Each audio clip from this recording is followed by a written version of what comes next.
Itel city 100 দারুণ একটি phone কিন্তু মার্কেটে চলে আসলো। ফোনটিতে কিন্তু আপনারা আকর্ষণীয় ফিচার্স পেয়ে যাচ্ছেন।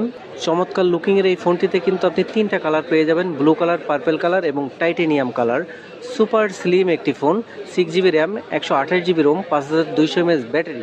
খুবই কম বাজেটের মধ্যে কিন্তু আপনারা এই ফোনটি পেয়ে যাচ্ছেন টাইপ সি। তো এছাড়াও এই ফোনটি পারচেস করলে আপনি এর সাথে কিন্তু স্পেশাল গিফট পেয়ে যাবেন। সাথে একটি ব্লুটুথ স্পিকার পেয়ে যাচ্ছেন এবং একটি ব্যাক কভার পেয়ে যাচ্ছেন। কভারটির সাথে ম্যাগনেট সিস্টেম আছে, যেটাতে আপনার স্পিকারটি আটকে রাখবে। দেখতে কিন্তু খুবই সুন্দর লাগছে। অফিসিয়াল প্রাইস কিন্তু 12,000 টাকা, কিন্তু আমাদের শপে আসলে পাবেন মাত্র 11,499 টাকায় itel city 100 6 GB RAM, 128 GB রোমের এই ফোনটি। সাথে কিন্তু আপনারা পাবেন 2 বছরের ওয়ারেন্টি। অন্যান্য ফোনে কিন্তু 1 বছরের থাকে, এটাতে কিন্তু আপনারা পেয়ে যাবেন 2 বছরের ওয়ারেন্টি।